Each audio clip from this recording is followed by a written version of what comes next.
All right, let's talk about one of the toughest things any company has to do: change. We've all been there, right? A huge new initiative gets announced, there's all this fanfare, and then a few months later, it just kind of vanishes. It fails. Today, we're going to figure out exactly why that keeps happening, and more importantly, how you can actually get it right. So yeah, that really is the million-dollar question, isn't it? Why do these massive, well-meaning, and super expensive projects just fall flat on their face? You might think it's bad leadership, or maybe the employees just resisted too much, or the strategy was wrong from the start. And you know, those can be factors, but the real reason is usually something a lot more fundamental. And boom, there it is. That's the heart of the problem. Too many leaders grab a popular change management book off the shelf and try to apply its cookie-cutter solution to their own totally unique organization. It's like trying to use a recipe for a chocolate cake when you're trying to make a pizza. You've got different ingredients, a different oven. It's just never going to work. So if a generic blueprint is out, what do we do instead? Well, we need a better tool, a better lens to look through, one that lets us see the specific, intricate patterns inside our own company. And that tool is the Change Kaleidoscope. Think about it. You turn a kaleidoscope and you don't just see one picture. You see an infinite number of beautiful, unique patterns. That's what we need for change. Now, pay close attention to that word, diagnostic. This is so important. The Change Kaleidoscope is not another 7-step plan or a rigid set of rules to follow. Not at all. It's a way of thinking. It's a framework that helps you ask the right questions and really, truly understand the ground you're standing on before you even start to draw the map. So, how do we actually use this thing? Well, the very first step is just to look through it. You've got to read the context. And we do that by looking at 8 key features that define any situation you're in. These are like the little colored bits of glass inside the kaleidoscope. The combination is what creates your unique pattern. Okay, let's break these down real quick. First, time. Are you in a crisis or do you have years to plan this out? Scope. Are we changing one little team or is this a total company overhaul? Preservation. This is a big one. What is the soul of your company that you absolutely cannot lose? Diversity. How many different departments, cultures, and viewpoints are you dealing with? Then you've got capability and capacity. Do your people have the skills, and does the company have the money and resources? Readiness. Are people actually open to this, or are they digging their heels in? And finally, power. Who really calls the shots around here? Is it top-down, or is it more spread out? The answers to these questions are what define your reality. Okay, so once we've looked through the kaleidoscope and we've got a clear picture of our unique pattern, then we can move from diagnosing the situation to actually designing a solution. This is where all that insight gets turned into a real, actionable plan. It's a really simple but incredibly powerful logic. Step 1. Use the kaleidoscope to understand your world. See your challenges, your strengths, what's possible and what's not. Step 2. And only after you've done that, you start making choices. You decide on the right path, the right leadership style, the right tools to use. Your strategy comes directly from your context. It's that simple. Now, I know what you're thinking. This sounds great in theory, but what does it actually look like when the rubber meets the road? Well, this is where it gets fun.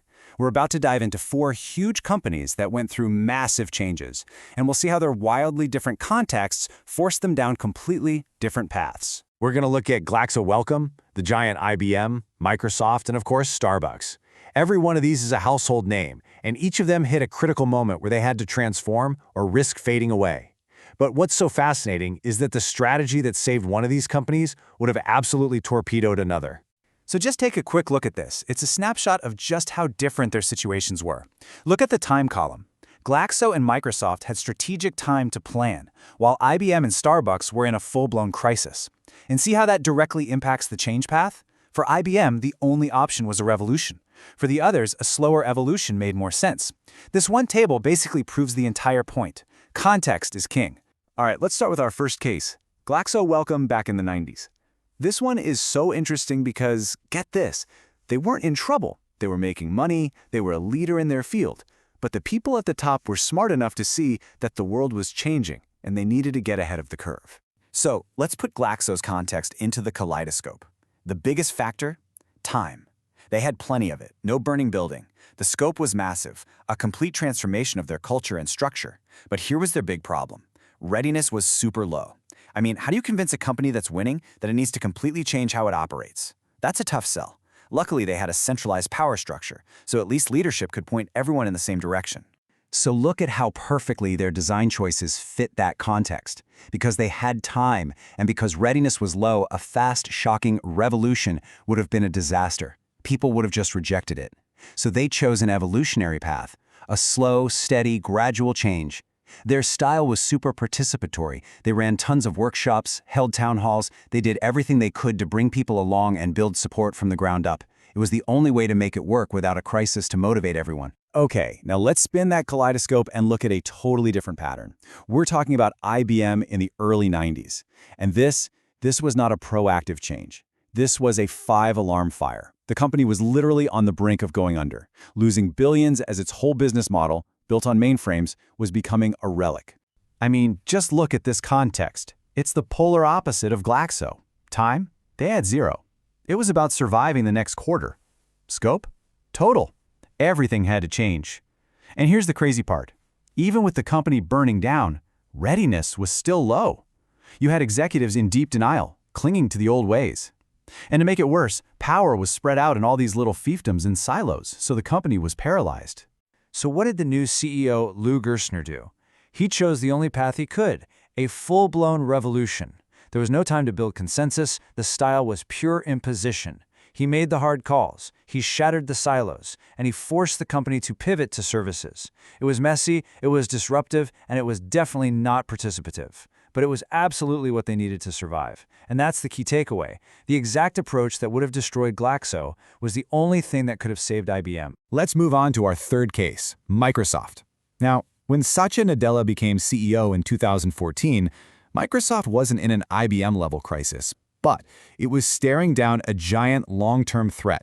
The entire tech world was shifting to the cloud and mobile, and Microsoft was still, at its heart, a company that sold software in a box. Microsoft's context, you'll see, has echoes of Glaxo's. They had time. It wasn't a panic situation, but they could see the iceberg on the horizon. They had incredible capability, tons of money, tons of brilliant people. Their biggest challenge, though, was the culture. It was deeply ingrained with internal competition and a not-invented-here attitude that made collaboration nearly impossible. That had to change if they were going to win in the new world. And putting these two giants side by side just makes the lesson so clear. For IBM, the trigger was an immediate existential crisis that forced a revolutionary, top-down path focused on pure survival. For Microsoft, the trigger was a long-term threat that allowed for an evolutionary, collaborative path focused on changing the culture to enable future growth. Two legendary companies, two massive transformations, and two completely opposite but equally correct approaches for their specific contexts. All right, for our last case, let's talk about Starbucks. In 2008, Howard Schultz came back as CEO because the company was in a crisis. But it wasn't just a financial crisis. It was a crisis of the soul.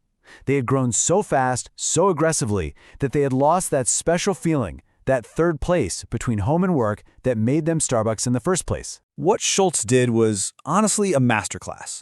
The path was evolutionary. He was focused on bringing back the culture long-term, not just juicing the stock price.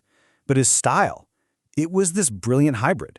He used top-down imposition when he had to, most famously when he shut down every single Starbucks in the US for an entire afternoon to retrain every barista on how to pull a perfect espresso shot. That was a non-negotiable order from the top. But the reason for that order was to enable bottom-up participation, to empower his people to reconnect with the core values of craft and customer connection. So, we've looked at 4 amazing and amazingly different stories. We've seen revolution and evolution. We've seen crises of finance and crises of identity. And now, after all that, the focus shifts. It's no longer about them, it's about you. Because the real power of this kaleidoscope isn't just about understanding the past, it's about helping you design a better future. If you take just one thing away from our time together today, let it be this. Before you write the first slide of your next big change initiative, just pause, stop, and take out the change kaleidoscope. Really analyze your time, your scope, your readiness, your power dynamics, all of it. Because the right answer, the path that will actually work, isn't in some generic business book. It's already there, waiting to be discovered in your unique context. So, what pattern does the kaleidoscope reveal for you?